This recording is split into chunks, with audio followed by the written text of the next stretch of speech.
Donc, bonsoir à tous. Comme l'a dit Valérie, je m'appelle Heidi Hénin, je suis chargée de mission sécurité routière pour le gouvernement de la Nouvelle-Calédonie depuis 5 ans aujourd'hui. Donc on va commencer par quelques généralités. Donc la différence entre l'accidentalité et l'accidentologie.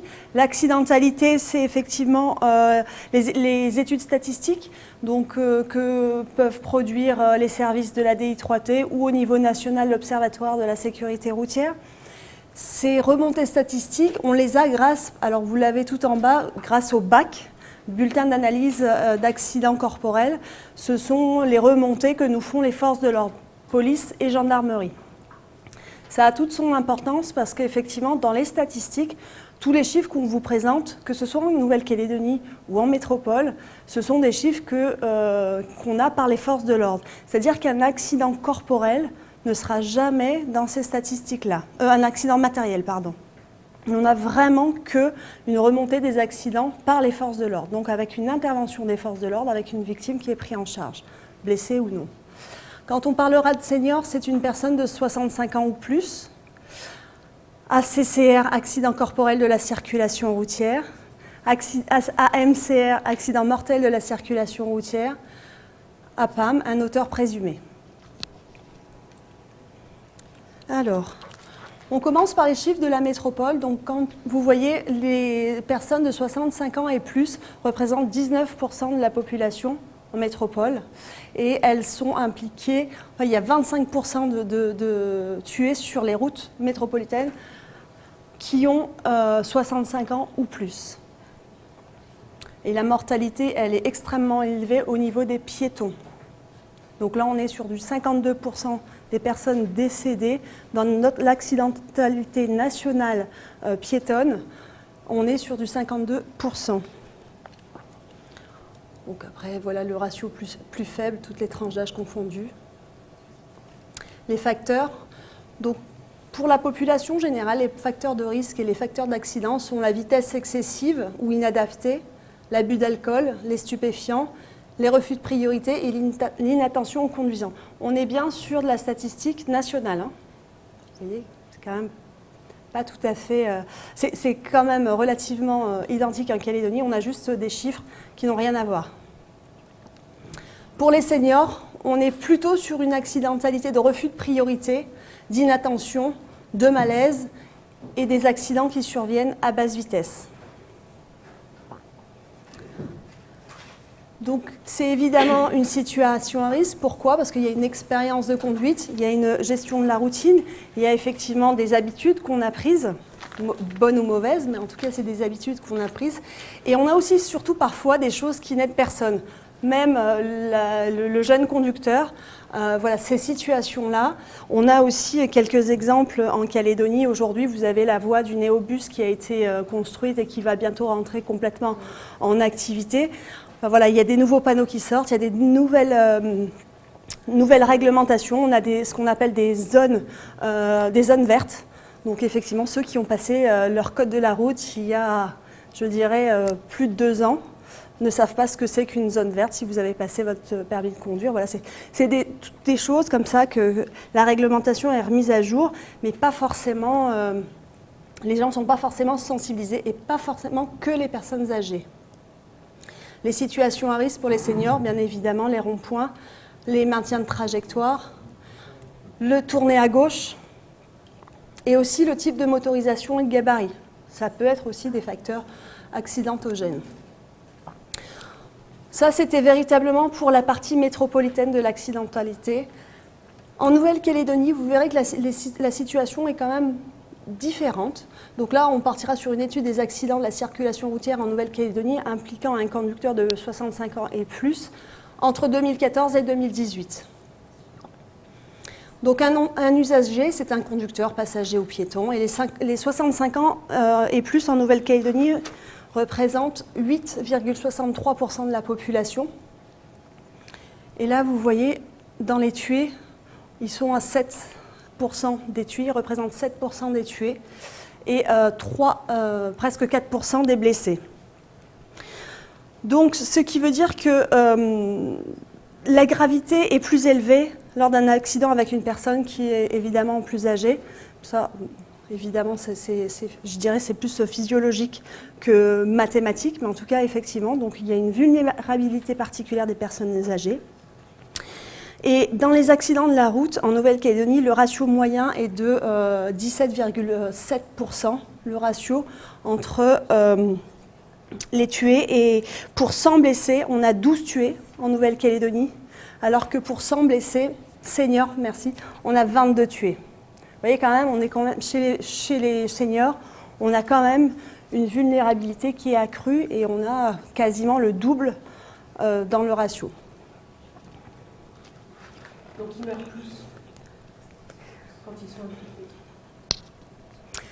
De 2014 à 2018, 158 accidents corporels ont été répertoriés dans 11 mortels, impliquant au moins un conducteur âgé de 65 ans et plus, ce qui représente effectivement 9% des accidents corporels qui impliquent au moins un conducteur de plus de 65 ans. Alors avoir un accident n'est pas forcément être le responsable de l'accident. Et là, il y a dans 2 accidents sur 3, le conducteur de 65 ans et plus en Nouvelle-Calédonie est présumé responsable de son accident.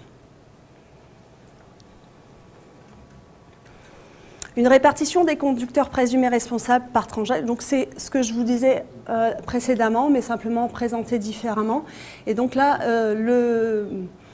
la colonne rouge représente le pourcentage de population en Nouvelle-Calédonie et le bleu, c'est les présumés responsables.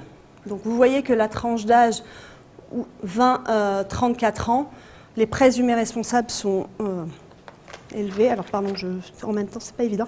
45% des personnes de 20 à 34 ans contre 6,35 chez les personnes de 65 ans et plus. Donc, si vous vous souvenez un peu de ce que je vous ai dit sur la métropole, on est quand même sur une accidentalité qui est différente. Donc la moitié des accidents surviennent la nuit. On est toujours sur l'étude 2014-2018 chez les seniors, alors qu'en métropole, on est plutôt sur des accidents de jour. Donc là, on est vraiment la moitié des accidents surviennent la nuit. On a évidemment des accidents en intersection, donc ACCR, accident corporel, et en hors intersection, on a plutôt de l'accident mortel. On a plus d'accidents avec nos seniors pendant les horaires de fort trafic, ce qui est complètement là aussi différent de la métropole. On est sur 15% des accidents entre 6h et 9h du matin et 25% entre 16h et 18h. On est aussi sur un réseau routier. Donc là, on a un petit tableau qui vous définit par les réseaux routiers. Donc, en métropole, les accidents mortels de la circulation impliquant un conducteur, au moins un conducteur senior, on parle de petits trajets. En général, c'est pour aller à l'épicerie, à la poste, à la banque. C'est des petits trajets.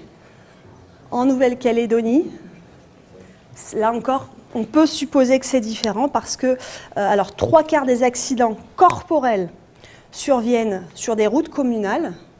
Donc là, les accidents corporels sur les routes communales, donc 3/4. Donc les routes communales, effectivement, ce sont les petits trajets.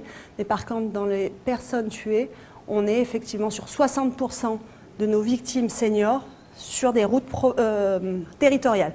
Donc, ce qui suppose un trajet plus long. Alors là encore, ils font différemment, nos seniors. Dans notre accidentalité globale, en général, les gens n'ont pas vraiment leur ceinture, le permis parfois, ils sont relativement alcoolisés. Et là, nos seniors, non, justement, ils portent leur ceinture, ils ont le permis et majoritairement, ils n'ont pas consommé d'alcool. Simplement, quelques chiffres, dans l'accidentalité globale, c'est 80% des décès sur nos routes qui avaient consommé de l'alcool et ou des stupéfiants. C'est 90% de vitesse excessive ou inadaptée. C'est 30% de personnes sans permis, soit qu'ils ont en suspension ou en annulation. Et c'est 80% des personnes sans ceinture. Donc les seniors calédoniens, c'est une tranche d'âge n'est pas un enjeu prioritaire pour diminuer l'accidentalité sur nos routes. Ne me faites pas dire ce que je n'ai pas dit, c'est-à-dire qu'effectivement, quand on sort de nos chiffres, quand on dit un enjeu prioritaire, et on a débattu sur ce thème, je dis un enjeu prioritaire, j'aime pas trop. Mais ce que je veux dire, c'est que c'est pas en mettant tous mes efforts sur les conducteurs de 65 ans et plus que je vais inverser la tendance, puisqu'on l'avait bien vu précédemment, qu'on est vraiment sur une tranche 20-34 ans, l'accidentalité la plus forte. Donc nos seniors, ils sont vulnérables, mais ils ne sont absolument pas dangereux sur nos routes. Donc, déjà, c'était une bonne approche parce qu'effectivement, nous, en consultation, on a parfois tendance à, quand on a des personnes âgées, à leur dire on va vous retirer les clés parce que vous êtes dangereux. Donc c'était bien aussi que vous ayez un petit peu ce rendu chiffré pour sortir un peu de l'inconscient collectif en disant les personnes âgées, c'est des dangers pour tout le monde, ils sont incapables, etc. Et là, en fait, on se rend compte que finalement, en termes d'accidentalité, ils ne sont pas si dangereux que ça. Après, donc moi, je vais vous parler du vieillissement. Donc, ça, c'est la pyramide de Maslow. Je trouve qu'elle est intéressante à connaître pour évaluer la pyramide des besoins des personnes âgées. Donc, c'est pour montrer qu'en fait, au fur et à mesure de la vie et aussi en fonction des besoins des personnes, les besoins sont importants. Donc, au début, effectivement, il y a garder la vie. Donc, c'est avoir un toit, être logé, avoir de l'eau, des sanitaires. Garder sa santé, avoir une couverture sociale. Donc, vous savez, la mutuelle n'est pas une couverture obligatoire, donc ce qui pose aussi des soucis pour les personnes âgées. Garder sa mémoire, c'est quand même important. C'est pour nous, on l'a vu dans le rapport Bien vieillir, où ça fait partie des priorités pour les personnes âgées. Gérer son budget, avoir de l'argent. Donc finalement, ce n'est pas si simple que ça de mettre quelqu'un sous mesure de protection judiciaire, parce que pour avoir son argent, le gérer, le distribuer comme on veut, ça fait partie des besoins assez importants de la famille, de la personne. Être entouré de sa famille, être aimé, donc ne pas être seul, ça fait partie aussi des besoins. Et enfin, se déplacer, c'est important. Parce qu'on parle de conduite automobile, mais on parle aussi de liberté de se déplacer, de liberté d'aller où on veut, de ne pas forcément le dire à son épouse, voilà, et d'être encore autonome, capable de choisir soi-même ce qu'on veut. On ne rit pas, Monsieur Carissimo qui est là, je le vois au fond. Voilà. Et être utile à la société et être serein. Alors, quelques chiffres du recensement. Donc on attend avec impatience 2019, un Calédonien sur 8 a plus de 60 ans actuellement et un Calédonien sur 5 aura plus de 60 ans en 2030. Donc on voit la progression des plus de 60 ans et des seniors avec un triplement des plus de 70 ans. Donc le vieillissement, la Nouvelle-Calédonie vieillit, il va falloir développer des stratégies et une prise en charge des personnes âgées, ça c'est indéniable. Dans l'enquête ISEE aussi, les plus de 75% des plus de 60 ans ont un ou plusieurs véhicules, essentiellement en province sud, avec 83%. Province nord, c'est 4% et province des îles, 11%. Donc au moins un ou plusieurs véhicules au sein du foyer, du ménage. Donc si province nord et province des îles, il y a très peu de voitures, donc il faut qu'il y ait au moins un système de transport en commun. Voilà. Et c'est ça le problème, c'est qu'en province sud, c'est quand même relativement bien développé. Province nord, les bus, c'est nord-sud, est-ouest, il y a une navette par jour. Donc c'est compliqué quand même pour les gens de brousse. Et la province des îles, il n'y a pas de carouilla, c'est des navettes privées. C'est très coûteux, hein. Je sais que pour le nord, notamment de Wéol jusqu'au village de Calagomène, c'est 7 000 francs la navette, aller simple. Donc c'est quand même assez cher. C'est très variable de l'endroit où on est. Donc c'est coûteux quand même de pouvoir se déplacer. Après, on n'avait pas les chiffres de gens qui avaient les permis de conduire. Non. On devait les récupérer et on ne les a pas. Alors c'est un dilemme, comme disait Marie-Laure, un dilemme pour les professionnels. Est-ce qu'on doit laisser une personne âgée encore conduire ou se déplacer librement, ou est-ce qu'il faut lui interdire la conduite au risque de lui retirer sa liberté de circuler et de perdre son autonomie. Donc il y a eu en 2002 un lancement de Older Drivers, excusez mon accent, Project, qui avait recommandé 3 grandes directives, qui étaient de mettre en place un guide à l'attention des professionnels pour optimiser les recommandations sur l'état de santé des conducteurs, mais aussi optimiser l'environnement routier qui est souvent donc les routes, la signalisation, etc., qui est quand même souvent pour les jeunes conducteurs, mais pas forcément fait pour les seniors. Donc c'est aussi un public à adapter aussi au niveau signalétique. Et la sécurité des véhicules pour qu'elle soit aussi. Donc il y a eu la mise en place des airbags, mais adaptée aussi pour la sécurité des seniors. Donc, c'est tout l'enjeu quand même de cette rencontre parce qu'en fait, on va vous expliquer au fur et à mesure du diaporama que les professionnels doivent être impliqués quand même, notamment les médecins et les professionnels de santé, dans le fait de repérer les gens qui conduisent et comment mieux les orienter et les guider, tout en préservant notre secret médical, puisqu'en fait, on a aussi une responsabilité, mais les usagers et les patients ont aussi leur responsabilité, dont on vous en parlera. Voilà. Et c'est tout un débat qu'on a essayé d'éclaircir.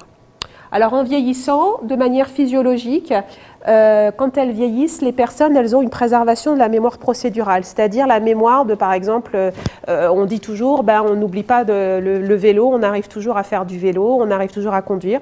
Donc moi, il y a toujours des patients qui me disent, moi, j'ai toujours conduit tout le temps, donc je suis capable de conduire encore, même si je suis Alzheimer. Donc ça, c'est la préservation de la mémoire procédurale. Cependant, ils ont une baisse des réflexes, ils ont une baisse de l'anticipation, ils ont une baisse aussi au niveau de l'inhibition, c'est-à-dire quand ils doivent gérer 2 consignes en même temps. Ils ont aussi des difficultés pour coordonner leurs mouvements. Ils ont un champ visuel qui est réduit ou parfois ils ont aussi de l'arthrose cervicale qui leur fait qu'ils n'arrivent pas à complètement tourner la tête à droite et à gauche, donc du coup leur champ visuel est réduit. Donc des problèmes dans la coordination des mouvements, parfois ils ont du mal à gérer la boîte de vitesse avec les trois pédales, donc c'est souvent, ils passent après à la boîte automatique parce qu'il y a moins de coordination des mouvements à avoir. Voilà. Et donc surtout au niveau, ça se traduit par une difficulté pour rentrer dans les ronds-points, pour s'engager sur la SAV Express, même moi, j'arrive pas à gérer la nouvelle signalétique du néobus au niveau du rond-point où il faut faire un stop avec le feu, on repart. Comment ça marche ?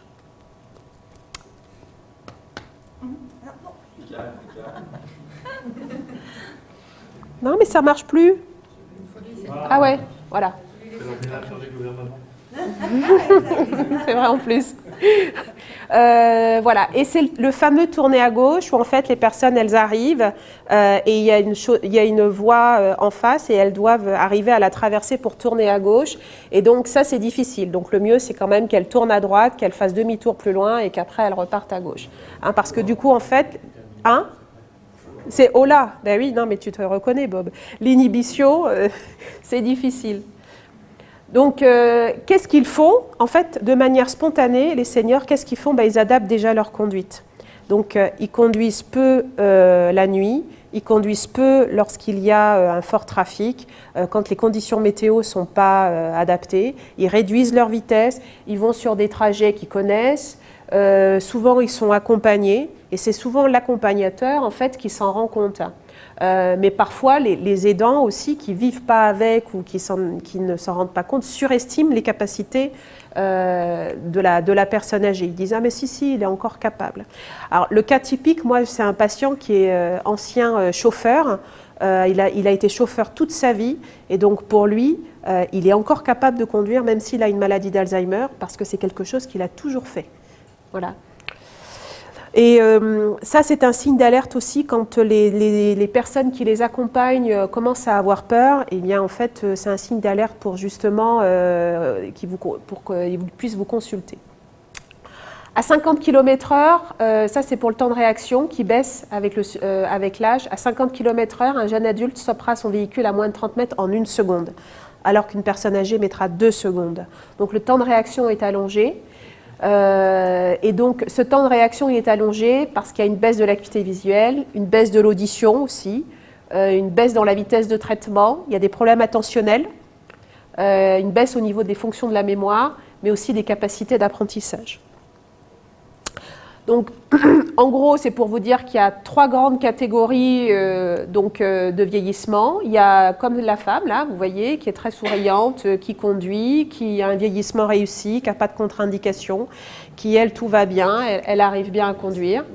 On a ce cas-là, comme je vous disais, de l'aidant qui disait non, non, c'est plus possible, il faut que tu arrêtes de conduire. Et donc là, on doit être vraiment dans la démence sévère avec un MMS inférieur à 20, avec un vieillissement pathologique. Donc là, effectivement, il y a une contre-indication à la conduite automobile. Et puis on a l'entre-deux où voilà, elle est avec sa canne, elle est loin, elle a ses lunettes.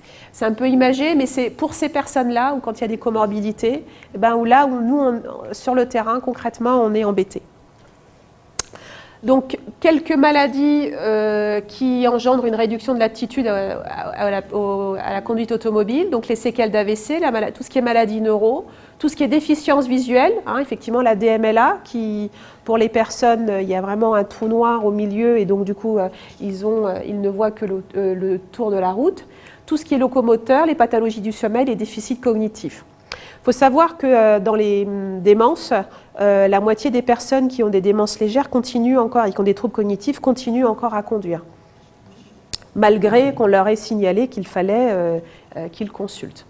Là, vous avez 12 pathologies qui ont été recensées, qui sont incompatibles avec le maintien du permis de conduire.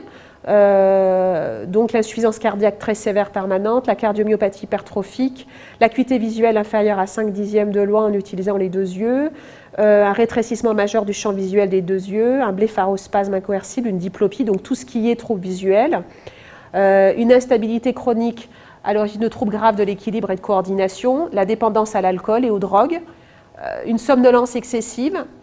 Donc c'est tout ce qui est dans le syndrome d'apnée du sommeil, une démence évoluée, les troubles neurologiques majeurs comme la paralysie des 2 membres supérieurs et tout ce qui est maladie psychiatrique, les psychoses aiguës et chroniques. Voilà, donc ça... Comment ? L'épilepsie, oui, aussi. Ouais, oui. Pas forcément. Pas forcément ? Beaucoup moins, bien beaucoup soigné. plus tolérant, bien soigné. Bien soigné. Très bien soigné. Alors, comment nous, en gériatrie, on les repère ? Donc, on fait en gros 2 tests. Donc, le MMS, ça, c'est ce qui est recommandé dans les recos métropolitaines. Le MMS qui doit être inférieur à 24, on leur fait un test de l'horloge ou les 5 mots du bois. Et le Trail Making Test, qui est là, qui est un test qui évalue les fonctions exécutives. Et on leur demande d'alterner les chiffres et des lettres du plus petit au plus grand. Donc 1A, 2B, 2C, voilà. Et s'ils ont fait plus de 4 erreurs, il y a un échec au TMTB. À titre personnel, je trouve que certains tests neuropsycho ici ne sont pas forcément adaptés parce qu'on n'a pas la même histoire. Il y a beaucoup de personnes qui ont des niveaux socioculturels différents. Donc, on est obligé d'adapter nos tests neuropsychologiques parce qu'il y a quand même une bonne partie de la population actuellement qui sont régis sous le code de la fin de l'indigénat en 46 avec le plurilinguisme. Et donc, je pense que les tests sont inadaptés pour une tranche de la population, pas pour tout le monde. Mais à titre personnel, je pense que on ne peut pas l'appliquer à 100% pour notre population ici. Voilà. Et je cède ma place. Donc effectivement, que faire quand on a un patient qui est susceptible d'être un danger sur la route, ou pas forcément un patient d'ailleurs. Donc on a l'aptitude médicale à la conduite. Donc quel cadre réglementaire? Donc c'est la commission médicale des permis de conduire, ça a été créé par une délibération dans les années 60. C'est un service qui dépend de la DAS, donc le service de la protection sociale. Elle est actuellement présidée par le docteur Brand. Elle se compose de 2 médecins. Elle ne reçoit plus de public, ce qu'elle faisait il y a quelques années, mais elle ne reçoit plus de public. Et ses missions, c'est donc de statuer sur les dossiers de suspension et d'annulation du permis de conduire. Donc en Nouvelle-Calédonie, on peut suspendre administrativement un permis de conduire dans le cadre d'une conduite en état alcoolique, d'une conduite sous l'emprise de stupéfiants et pour un excès de vitesse. Et elle statue également sur les visites médicales exigées par la DI3T, donc la Direction des infrastructures terrestres, ou en situation de signalement. Alors les visites médicales exigées par la DI3T, c'est, vous savez, selon les permis. On le verra un peu plus loin, donc pour certains permis ou pour certaines catégories socio-professionnelles, la visite médicale est obligatoire. Alors, le parcours du retrait de permis, article R118 du Code de la route. Donc, on a essayé de schématiser pour que vous compreniez effectivement cette commission médicale, qu'est-ce que c'est, à quoi elle sert, à quel moment elle intervient. Donc là, premier volet, les forces de l'ordre constatent un délit. Donc poursuite pénale, c'est-à-dire qu'effectivement la personne, elle souffle, elle est positive, c'est un délit, elle est convoquée devant le tribunal et en même temps, on lui délivre une suspension administrative du permis de conduire qui précise, donc sur ce grand feuillet, qui précise en bas un tout petit, mais alors en vraiment minuscule, que vous devez vous présenter à une visite médicale, qu'elle est obligatoire et que si vous ne le faites pas, vous ne pouvez pas récupérer votre permis 3, 4, 5, 6 mois après, selon la durée de la suspension. Mais c'est en tout petit et personne ne le dit. Donc voilà. Cette suspension, elle est administrative. Le gouvernement de la Nouvelle-Calédonie, le président a 72 heures pour statuer et délivrer la rétention du permis de conduire. Ensuite, les informations, elles sont transmises et saisies dans la base de données DI3T pour avoir effectivement en temps réel l'information avec les forces de l'ordre. Parce que souvent les gens reconduisent. La personne, donc, elle était en délit, elle sera condamnée par le tribunal à une peine de suspension ou d'annulation. En général, si c'est un primo-délinquant, la justice nous suit et nos tableaux, on les a travaillés ensemble parce qu'on était jusque-là, jusqu'à il y a 3-4 ans, en suspension administrative, on était plus sévère que ce que le juge mettait. Et donc, on trouvait que ce n'était pas très pédagogique pour la personne. C'est-à-dire que nous, on lui suspendait le permis pendant 4 mois. Et au bout d'un mois, il passait au tribunal et le tribunal disait que c'était qu'un mois. Et donc, la personne, il y avait un non-sens. Donc, on s'est vraiment, avec la justice et l'administration, on s'est accordé et on a un tableau maintenant de concordance. Et donc, la personne au tribunal, elle verra sa suspension ou son annulation, enfin la suspension maintenue et l'annulation prononcée par le tribunal. Ensuite, donc, cette personne doit aller en visite médicale et elle doit se rendre chez un médecin agréé. Donc là encore, vous avez une liste des médecins agréés qui ont suivi une formation il y a 5 ans quasiment maintenant. Et une fois que cette personne a été visitée par le médecin, le dossier est transmis pour avis à la commission médicale des permis de conduire, qui valide ou pas, ou qui donne quelques orientations différentes ou quelques recommandations. Le dossier d'aptitude donc est ensuite transmis pour information à l'intéressé. Tout ça, si la personne, elle se souvient qu'il fallait qu'elle lise dans la petite case en bas. Alors souvent, elle se présente à la DI3T au bout des 6 mois qu'elle n'a pas son permis. Et elle dit je viens prendre mon permis parce que j'étais en suspension. Et là, on lui explique gentiment que c'est dommage, mais elle n'a pas été vue par un médecin agréé. Donc là, c'est pas très agréable, ni pour les gens, ni pour l'administration. Donc c'est vrai que c'est des choses pour lesquelles il faut qu'on s'améliore quand même. Parce qu'il y a un petit délai d'attente aussi. Et donc, ça, c'était l'article R118. Vous avez aussi l'article R119, là, qui est une situation potentiellement de danger pour la conduite automobile. Donc là, à qui elle s'adresse? Donc c'est toute personne, force de l'ordre, famille, aidant, sauf le corps médical. Qu'on soit clair. Aux personnes âgées, par exemple. Qu'on soit clair, sauf le corps médical. Vous ne pouvez pas dénoncer. En tout cas, on va le voir plus loin. Donc c'est les forces de l'ordre, la famille, les aidants. Donc là, c'est envoi d'un courrier par ces personnes-là, donc soit sous forme d'un PV de renseignement pour les forces de l'ordre, soit un courrier simple part de la famille des aidants, un courrier au président du gouvernement de la Nouvelle-Calédonie, qui lui transmettra à ses services, donc la direction, la DI3T toujours, pour instruction du dossier, envoi d'un courrier à l'usager, dans lequel on le somme de prendre contact avec un médecin agréé pour avoir sa visite médicale dans les plus brefs délais. Et ensuite, on reprend donc le même circuit, donc médecin agréé, transmission du dossier pour avis à la CMP, la Commission médicale du permis de conduire, décision sur le dossier d'aptitude avec ou sans préconisation, information par courrier à l'intéressé, qu'il doit se rendre à la DI3T pour régularisation administrative. Et là, vous allez me dire, et s'il n'y va pas? Ben, s'il n'y va pas, j'ai envie de vous dire, il n'y va pas. Ok, donc on va continuer avec... Heidi vous a présenté la notion de la commission médicale. Pour la plupart d'entre vous, vous en aviez déjà entendu parler. Ce qui se passe, c'est que, ce qu'elle vous disait, c'est que depuis 2016, la commission médicale ne reçoit plus de public. Et ça, c'est basé sur la délibération de 2015, parce qu'en fait, il y a eu une révision de l'organisation de la délivrance de l'aptitude médicale à la conduite. En fait, depuis 2015, il y a deux choses qui ont été revues. D'abord, l'ensemble des éléments médicaux qui vont être incompatibles avec la conduite ou les éléments médicaux à prendre en compte dans l'aptitude médicale à la conduite. Alors je suis désolé, on ne voit pas bien sur le tableau de droite, mais en fait c'est en annexe de la délibération, vous avez toutes les pathologies qui sont listées en fonction des permis. Alors sachant que les permis sont toujours classés en deux groupes, les groupes légers et les groupes lourds.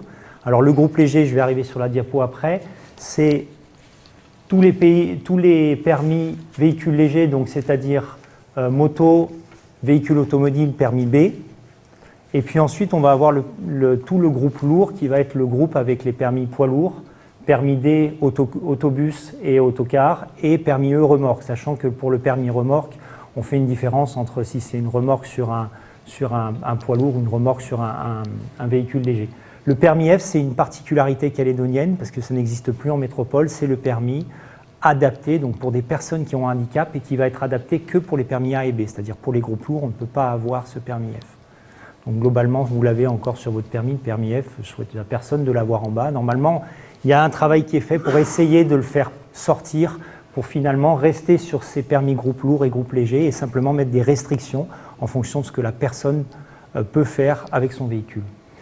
Il faut savoir que la grande différence entre le groupe lourd et le groupe léger, c'est que le groupe léger, c'est le permis qu'on obtient sans visite médicale et qui est définitif, c'est-à-dire auquel on ne touchera plus jusqu'à la fin de notre vie, sauf si effectivement vous avez des situations comme une suspension, une annulation ou un signalement par un proche ou par les forces de l'ordre, ce qui peut arriver dans le cas des personnes âgées ou d'autres situations.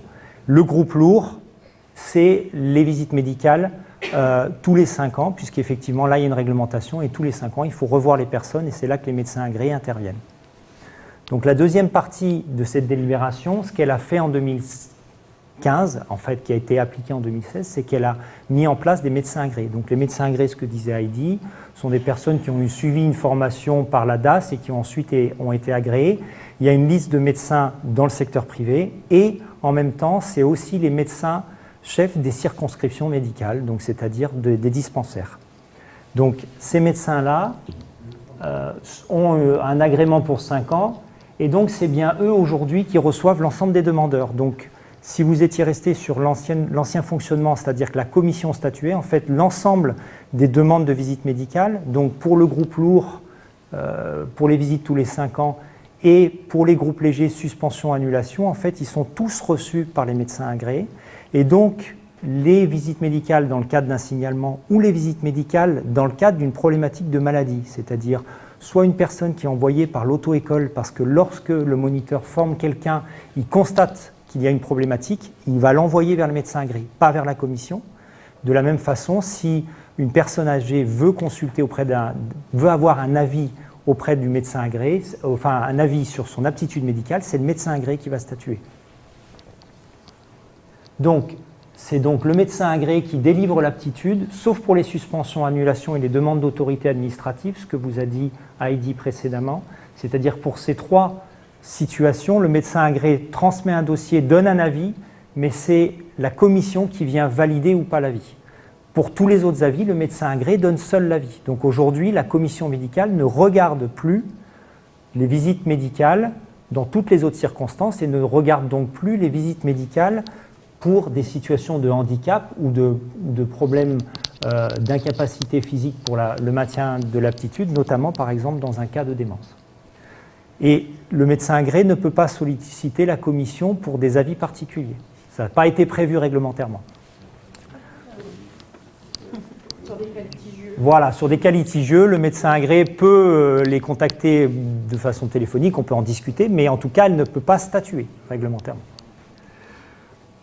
Le médecin agréé, il émet l'avis d'aptitude, et bien évidemment, parce que certaines personnes le pensent, le médecin agréé n'a aucune autorité à prendre le permis de l'individu. Hein. On est là essentiellement pour transmettre un avis à l'ADI3T, et c'est à l'usager d'aller régulariser son permis auprès de l'ADI3T. Donc il faut savoir que l'ADI3T ne va pas forcément aller chercher l'individu s'il ne régularise pas son permis. Je prends un exemple, si on fait une inaptitude définitive à la conduite pour une personne âgée, dans un cas de démence, on va adresser à l'ADI3T l'inaptitude, on va les informer.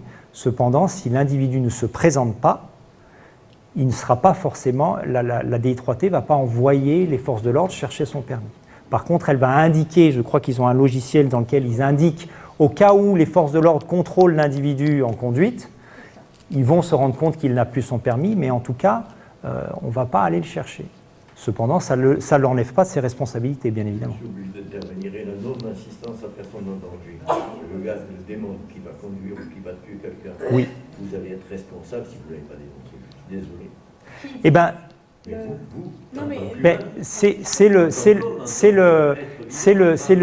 c'est le dilemme aujourd'hui. Alors, on verra un peu plus loin, mais c'est la réalité. Alors, les possibilités qui sont, c'est d'informer, si la personne vient avec des aidants ou de la famille, c'est de les informer de notre inquiétude et surtout de les informer de ce qu'ils peuvent faire, c'est-à-dire faire un signalement. Alors ça arrive, c'est rare parce que c'est difficile pour une famille, pour des enfants d'aller signaler leur père comme étant dans une situation d'inaptitude à la conduite, mais en tout cas, il y a ce problème, mais c'est le problème qu'on a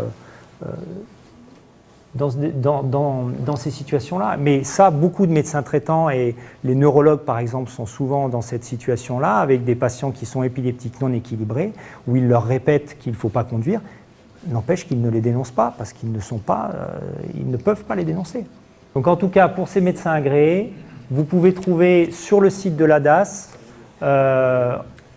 sur leur page principale, en bas, en fait, ils ont un petit onglet « Aptitude médicale à la conduite », sur lequel, si vous cliquez, vous avez l'ensemble des éléments sur la visite médicale et le lien pour la liste des médecins agréés si vous avez besoin de les contacter. Alors, il faut savoir qu'il n'y a pas de prise en charge financière pour les consultations pour l'aptitude médicale à la conduite. Alors, à mon sens, ça a un sens pour les professionnels de la conduite, parce qu'effectivement, c'est leur métier, ils viennent tous les 5 ans. Par contre, il n'y a pas de prise en charge pour les personnes qui ont un problème de santé, pour les personnes qui ont un handicap reconnu par la CRHD, il n'y a pas de prise en charge pour ces visites médicales, ni pour les examens complémentaires qu'on demanderait éventuellement. Donc, finalement, en théorie, voilà, comme le sport. Sauf que, effectivement, ce qui est ennuyeux, c'est qu'on se rend compte aujourd'hui que pour une personne âgée, le maintien de la conduite, c'est aussi le maintien de vie, c'est le maintien d'autonomie. Et que finalement, ça fait partie de leur santé, quelque part, de leur permettre de conduire. Comme le sport, effectivement. Ce qui se passe finalement, c'est qu'en théorie, si vous aviez une problématique avec une personne âgée où vous avez un doute sur son aptitude à la conduite, la logique, ce serait de l'adresser avec un courrier à un médecin agréé qui recevrait la personne et qui pourrait à ce moment-là faire les démarches nécessaires pour son aptitude et puis les examens complémentaires nécessaires. En fait, en pratique, ça n'arrive pratiquement jamais, c'est très rare, pour plusieurs raisons. D'abord parce que la personne âgée, le permis, on l'a à vie. Au bout d'un moment, ça devient presque un droit et on en oublie presque les devoirs qu'on a avec, c'est-à-dire qu'on doit avoir une santé et un véhicule qui soit en état d'être en sécurité. Et puis la deuxième chose, c'est tous ici, si on nous dit qu'il faut aller voir un médecin agréé, payer sa propre consultation pour éventuellement se faire retirer son permis ou se limiter son permis, il n'y a pas beaucoup de gens qui viennent. Donc finalement, on a des rares demandes spontanées, il y en a quelques-unes, et finalement, ce qui se passe, c'est que c'est quand même le médecin traitant qui se retrouve la plupart du temps seul face à cette problématique, avec un patient sur lequel il ne peut pas faire grand-chose, à part l'accompagner ou faire réfléchir sur les solutions qu'il peut mettre en place pour sa conduite. Et c'est pour ça que là, on revient sur l'aptitude médicale de la personne âgée. Donc, j'ai essayé un peu de ressortir les éléments importants qui peuvent vous être utiles en pratique lorsque vous êtes face à une personne âgée ou vous suspectez une difficulté pour la conduite. Alors, en généralité, le premier objectif, c'est qu'on essaye de maintenir les conducteurs âgés sur la route dans un cadre sécuritaire. Ça doit être le premier objectif, parce que beaucoup d'études montrent que le bien vieillir passe aussi par un maintien de l'autonomie, et ça passe par le maintien de la conduite automobile, si possible. On s'est rendu compte que l'espérance de vie, d'ailleurs, diminuait chez des personnes à qui on avait retiré le permis par rapport aux personnes qui pouvaient continuer à conduire. Pareil. C'est pareil pour les pilotes. Deuxième chose, il n'y a pas d'intérêt des visites médicales systématiques après 75 ans. Alors ça, il y a quelques pays nordiques qui ont fait ça à partir de 70 ans. Et en fait, on se rend compte que ça n'a pas d'intérêt pour 3 raisons. La première raison, c'est que c'est discriminatoire. Quand vous regardez les chiffres qu'on vous a montrés avant, ce n'est pas cette tranche d'âge qui est la plus dangereuse sur la route. Donc pourquoi devrait-elle avoir une visite médicale plus que les 20-35 ans? La deuxième chose, c'est qu'en matière, le nombre de visites médicales qui seraient réalisées et l'efficacité sur la baisse de l'accidentalité sur la route ne serait probablement pas intéressant, parce que dans les chiffres que vous avez vus plus tôt, 16% à peu près des personnes âgées, des seniors étaient présumés responsables des accidents sur les statistiques métropolitaines, mais sur ces 16%, il n'y en avait que a priori 17 à 20% où l'accident était dû à un malaise. Ça voudrait dire, on imagine le petit ratio qu'on va aller chercher en faisant toutes ces visites médicales. Et puis la troisième raison, c'est que si on fait des visites médicales, et c'est ce qui s'est passé dans certains pays, c'est que les personnes voulant éviter la visite médicale ne renouvellent pas leur permis et deviennent des piétons. Et comme vous avez vu avant, les piétons sont des sujets vulnérables et c'est là où il y a le plus d'accidents chez les personnes âgées. Donc finalement, ce n'est pas une solution et il vaut mieux un dépistage du médecin traitant et éventuellement des visites ciblées ensuite pluridisciplinaires, mais ça pose un problème aujourd'hui, notamment sur les prises en charge. La voiture autonome obligatoire. Quand elle sera disponible. Bien sûr, c'est l'avenir. En tout cas, ce qu'on peut se dire quand même pour se rassurer, c'est que le conducteur senior, il prend moins de risques, il a une expérience de conduite, il a plus de distance lorsqu'il conduit. Souvent, il conduit à des périodes de moins grand trafic. Alors c'est vrai qu'on n'a pas montré forcément les mêmes choses sur l'étude la récente. Et puis, il va s'adapter par rapport à ses déficiences, en fonction de ses problématiques de vue, d'audition, ses problématiques locomoteurs. Il va adapter sa conduite tant qu'il a le système cognitif qui est suffisamment pertinent pour le constater. Et donc, ils vont s'arrêter, sauf dans le cadre du déni ou sauf dans le cadre des problématiques de démence, où là, effectivement, la personne ne va pas être consciente de ses troubles de maintien d'attention, de ses baisses de réflexes et de ses capacités d'inhibition. Donc, ce qu'on peut dire simplement pour vous face à ce type de patient, c'est qu'on a trois signes d'alerte majeurs. C'est l'avis de l'entourage par rapport à la conduite de leurs proches, les accidents ou les accrochages répétés et une personnalité agressive ou impulsive chez un senior. Ça doit être souvent des situations qui doivent nous alerter.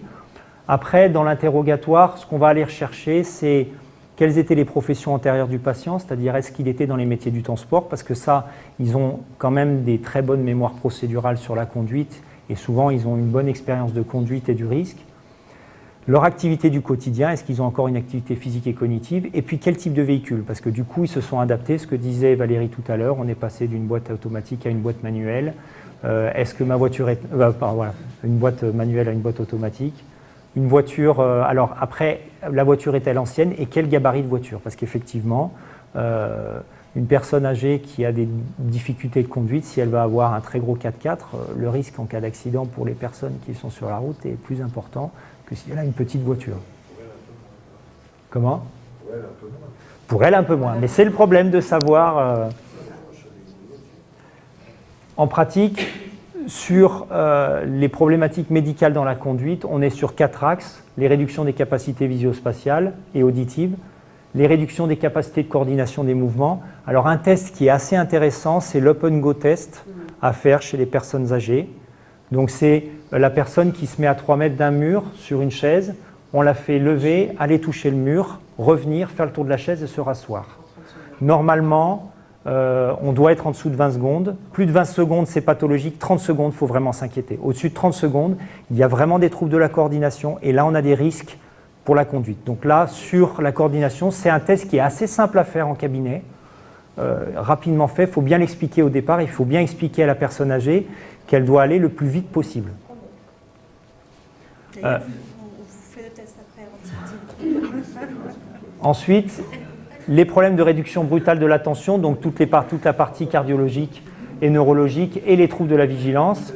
Et puis finalement, ce qui va nous intéresser plus, c'est les réductions des capacités cognitivo-comportementales pour anticiper et adapter à chaque instant sa conduite. Pourquoi ? Parce que pour les 3 premiers volets, souvent la personne est consciente de ses troubles et va s'adapter.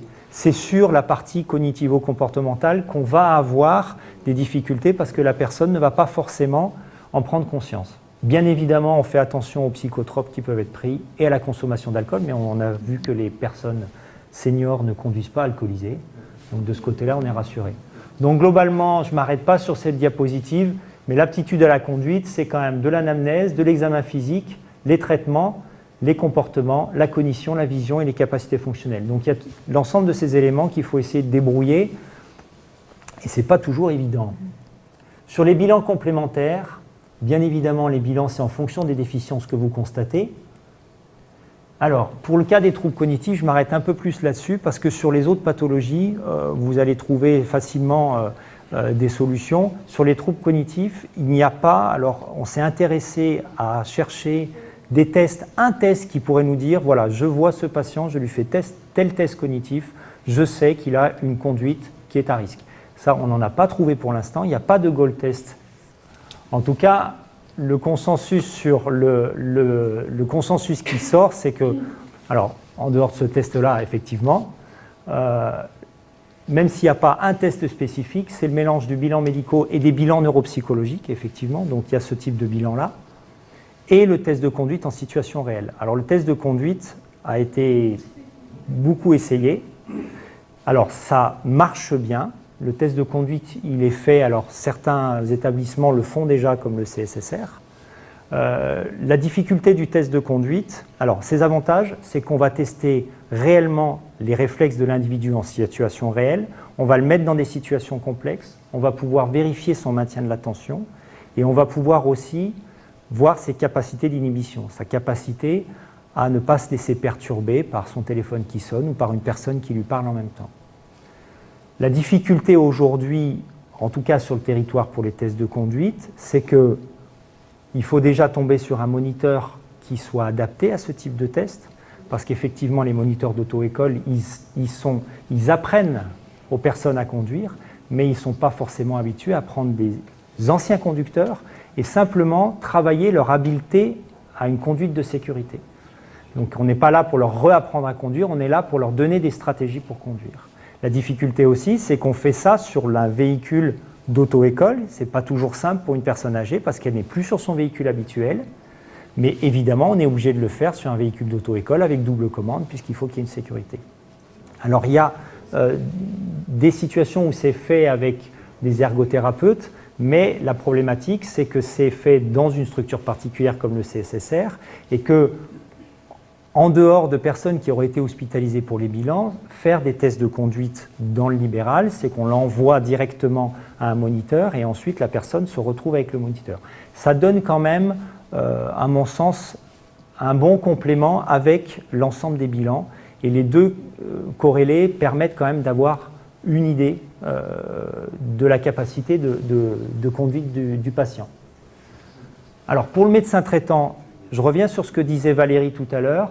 Les tests de 5 mots du bois et le Trail Making Test B, c'est difficile à utiliser, mais ce n'est pas un test très long à faire. Et donc, ça peut être un bon test si on a une personne qui maîtrise à peu près l'alphabet. C'est un peu de jongler entre les chiffres et les lettres. Ça peut être deux bons tests, je dis bien de dépistage. Ça n'a aucun caractère qui vous permet de dire la personne ne peut plus conduire, mais ça permet déjà de vérifier le maintien de l'attention et la flexibilité mentale. c'est 2 tests assez rapides à faire et qui peuvent permettre d'alerter pour éventuellement aller ensuite sur un bilan gériatrique qui, à mon avis, aujourd'hui, est le seul où on pourrait éventuellement, au bout d'un moment, avoir une prise en charge. Si on doit aller rechercher une démence ou...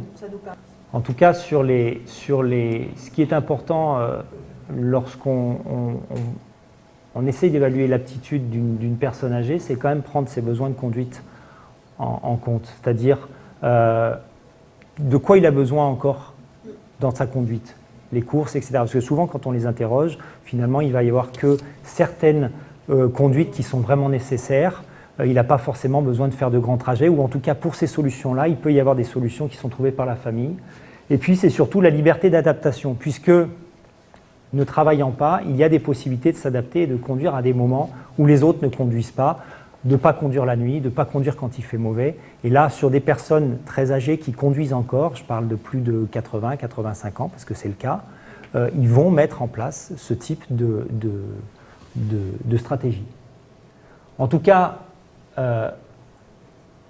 l'individu, lui, met en place des stratégies, puisqu'effectivement, ce que disait Valérie, on conduit moins vite, on garde plus de distance avec les conducteurs, on conduit moins la nuit, on ne conduit pas quand il fait mauvais.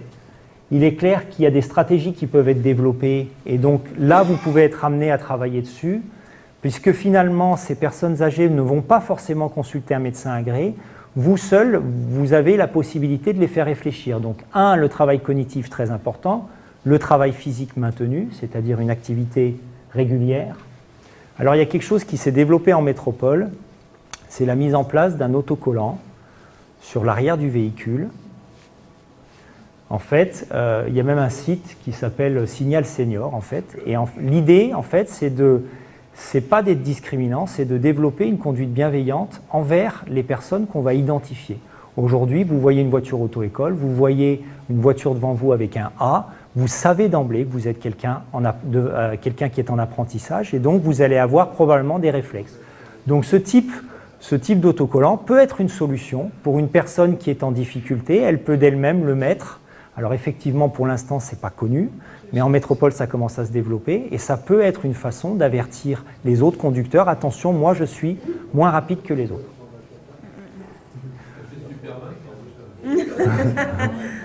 L'autre élément qu'on peut faire, c'est travailler aussi sur le véhicule, c'est est-ce que je passe à une boîte automatique, est-ce que je mets des rétroviseurs qui sont plus larges, enfin il y a des possibilités qu'on peut adapter sur son propre véhicule. Et la troisième chose qu'on peut faire, je vous parlais du test de conduite avant, on n'est pas obligé de faire un test de conduite dans une évaluation, mais on peut réadresser ou conseiller à son patient d'aller reprendre 2-3 heures de resensibilisation de conduite. Parce que ça, on peut le faire simplement, la personne reprend un rendez-vous à une auto-école et retravaille, ça va permettre aussi au moniteur de lui redonner certains réflexes et certaines stratégies à mettre en place en fonction de ses déficiences. Si on peut, on essaye de le convaincre de consulter un médecin agréé, mais la dernière personne où un médecin avait conseillé, c'était un psychiatre qui avait conseillé à sa patiente de consulter, sa fille devait l'emmener, et le jour même, ils ont annulé la consultation parce que la mère a dit non, je préfère ne pas consulter, j'ai trop peur de perdre mon permis. Donc, forcément, on ne l'a pas vu. Donc, c'est assez difficile. Et en tout cas, in fine, il faut quand même à un moment ou à un autre rendre au patient ce qui lui appartient. C'est-à-dire que si, en tant que médecin, vous constatez que la personne ne veut pas avancer, vous êtes de toute façon bloqué. La seule chose que vous pouvez faire, c'est éventuellement en parler avec les proches si vous les connaissez, en tout cas de votre inquiétude quant à la conduite et de ce qui existe comme démarche. Mais il y a un moment ou un autre où c'est au patient et où il faut rendre au patient sa responsabilité. Alors certains ont même proposé qu'on fasse un certificat directement au patient qu'on lui remet en lui signifiant qu'il est inapte à la conduite.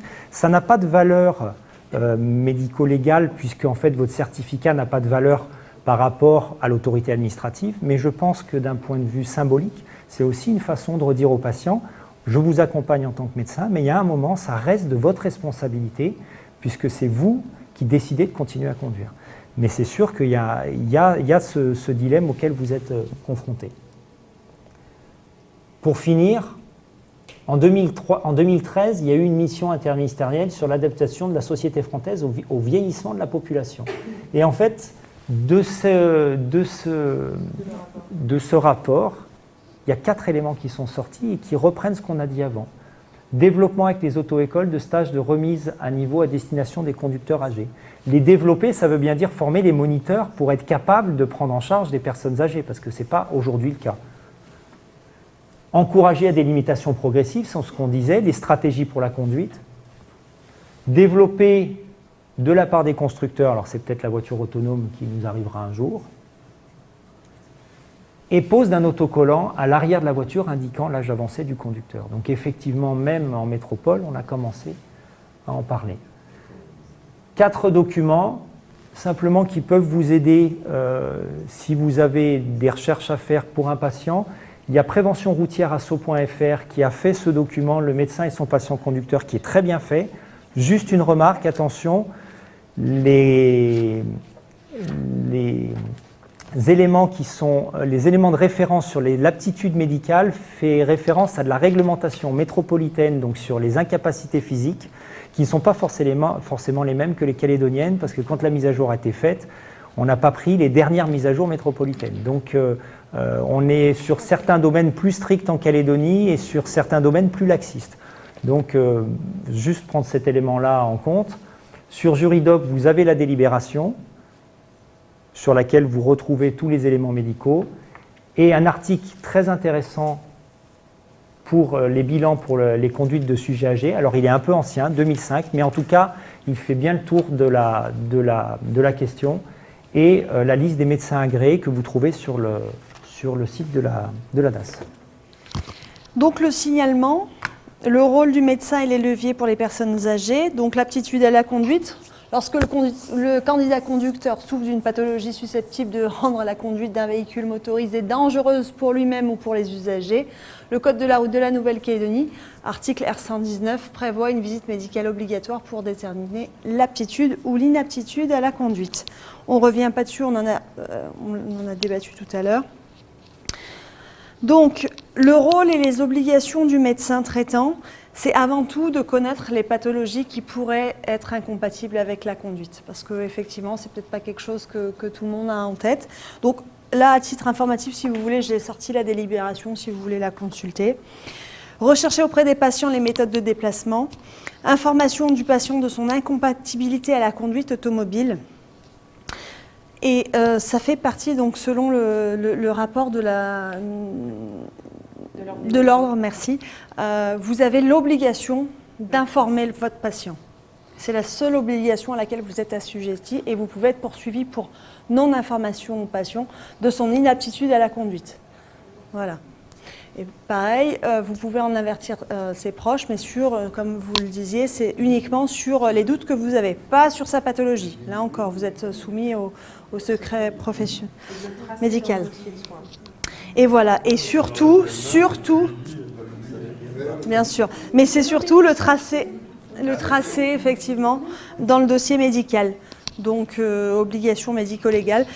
La responsabilité des patients, on en a parlé, donc effectivement en remettant un document comme quoi il est préférable qu'il aille consulter. Mais on est bien d'accord, si demain ça nous arrive, on ne va pas brandir le document, on va le remettre à un grain. Bon, en fait, je pense que je ne conduis plus, voilà, c'est toute une démarche. Mais l'idée, c'est effectivement de rendre la responsabilité aux seniors. Possibilité de faire face aux proches de l'inquiétude, toujours opposable au secret médical. Alors j'avoue qu'en commençant à travailler avec la DAS sur les pathologies, avec Valérie et Dr Lehmann, j'avais vraiment une difficulté avec l'opposition au secret médical, parce que je dis mais c'est pas possible, le code de la route prévoit qu'il y ait des incompatibilités à la conduite. Comment est-ce qu'on peut opposer le secret médical? Parce qu'il y a vraiment, enfin, pour moi qui suis juriste, capitaine de police, donc il y avait vraiment des oppositions. Je me dis c'est pas complet. Bon, après effectivement, l'ordre m'a rappelé que voilà, c'était comme ça et point. Donc voilà. Donc en conclusion, bien évidemment, ne pas stigmatiser nos aînés. Renforcer la sécurité routière de nos aînés avec effectivement, on revient sur les mêmes. Il vaut mieux arriver en retard dans ce monde qu'un peu en avance dans l'autre, c'est sûr. Accompagner l'individu vers une adaptation à sa conduite. Et effectivement, ce qu'on est en train de réfléchir au niveau de l'administration, c'est d'avoir des mentions sur le permis de conduire comme ce qui se fait en métropole et dans d'autres pays, pour justement avoir certaines mentions, certaines restrictions. Et en métropole, pour les seniors, ça va vraiment plus loin. On parle de jours, donc entre 8h et 17h, pour aller à 3 km maximum du domicile. Enfin, véritablement, c'est très restrictif. Et ça permet justement à la personne âgée de ne pas complètement se désociabiliser et d'avoir toujours ce sentiment-là, mais de l'encadrer un peu, pas la laisser. Améliorer la prise en charge, garder nos aînés sur la route, c'est garder nos aînés dans la société. Voilà, l'évolution de conduite dans un contexte de vieillissement pathologique, donc quelle prise en charge dans l'avenir. Je ne suis pas sûre que ce soit moi qui devais faire ça. Voilà. Merci beaucoup.